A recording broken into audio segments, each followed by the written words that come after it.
Hello and welcome to Nintendo 24/7, the only show on the internet that works on calendars and clocks off of video game release dates and console release dates. So if we were gonna look at Metroid Prime 4, I don't know what year I'd be in right now.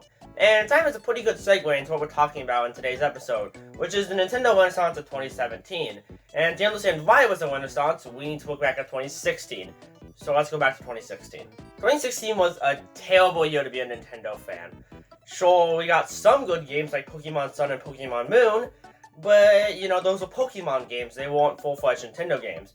And games we did get were pretty mediocre to bad games. We got Mario Maker for 3DS, and it's just a port of the Wii U game missing a ton of features like Mystery Mushroom costumes with the Amiibo, and the actual good course world where you can actually find courses. And we also got Pokken Tournament, but that was a spin-off for the Wii U.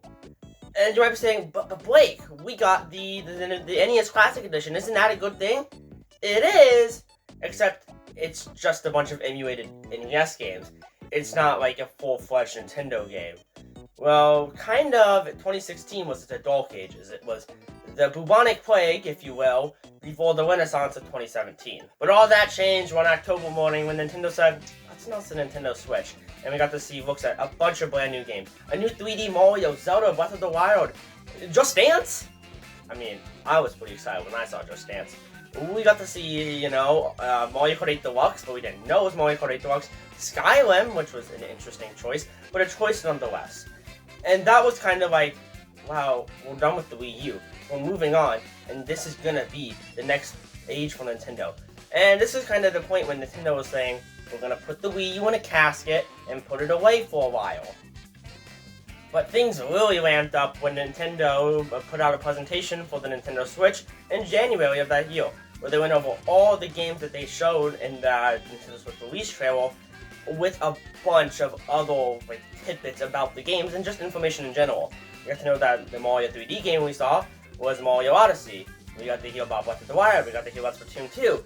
And we didn't get to see much about Mario Kart 8 Deluxe, but that's kind of because it was just a Wii U port. But they did change a lot of stuff about the game, which is making it a better game, but they just never mentioned that in the presentation. But they mentioned it later and an overview trailer after the presentation dropped.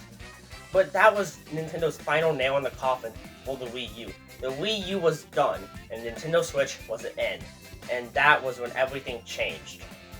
The Nintendo Switch was then released on March 3rd, 2017, and that was it. That was probably the real nail in the coffin after the Wii U, because you got the launch title of Breath of the Wild. Honestly, one of the best open world and Zelda games of all time, being a launch title, really made the Nintendo Switch sound more like it's the best console ever, more than just the Wii 2.0. And there were some other games that came out with the Switch, like 1-2 Switch, but those aren't really, the most important titles, because Breath of the Wild is the main one. We've been waiting years for Breath of the Wild, so the fact that we just got Breath of the Wild as a launch title was huge. After Breath of the Wild, Nintendo had a few stale months, but we did get some games there. We got ARMS, we got Mario Kart 8 Deluxe. They were both good games, ARMS being the lesser of them. But Mario Kart 8 Deluxe had a new improved battle mode, 2 item slots, Bowser Jr., don't forget that one. And that one was kind of just that's the best one that they put out in those months leading up to Mario Odyssey. And once Mario Odyssey came out, that was when I could say the Renaissance had actually worked. Mario Odyssey was a game with tons of thought and effort put into it by anyone who even touched the game. If you even looked at the game, you put effort into it. And that was kind of the difference between this era and the Wii U era. Nintendo was putting thought and effort into these good games, and not just putting out games to put out games. Which is a huge thing, because, games should be quality, they should be good, especially when you're coming from a company like Nintendo that's been around for ages. 2017 ended and 2018 began, and we got through most of the year. There were some really good games that came out, like Splatoon 2, Pokemon Let's Go Pikachu and Let's Go Eevee, and Mario Tennis Aces. But then the end of the era, or the end of the Renaissance, was in sight with Super Smash Bros. Ultimate. Now, don't get me wrong, I love Super Smash Bros. Ultimate like the next guy over. But I think we can kind of start seeing their practices now, which is the end of the Renaissance, or when we're not in the Renaissance now, but we can kind of see practices starting there, Like, saying that there's going to be DLC before the game even launches, I thought DLC was supposed to always come after the game. You know, it's supposed to be like, if you really like the game that much, and they sold that well, let's put more into the game, and then you can play more. But they decided to just say that they're going to put out DLC right when the game launched. And I think that one's a little different, because it's not like it's a game that lacks content. It's just a game that's more supplemental, but you can kind of start seeing the end in Super Smash Bros. Ultimate. So then 2019 happened, and we got games like Super Mario Maker 2, which is one of my favorite games of all time, but it came out with DLC after the fact to get people to play it after it came out, which honestly isn't that good of a practice, because, you know, if I'm done with the game, I'm not going to just say I'm going to jump right back into it to play the DLC. And they even did the same with Mario Golf Super Rush, which even then, it was to probably get people to go back into the game. And now we can look at Nintendo Switch Sports, which is like, we're going to put golf out in it later. Why don't you just put it in, you know, now, and have a complete game now?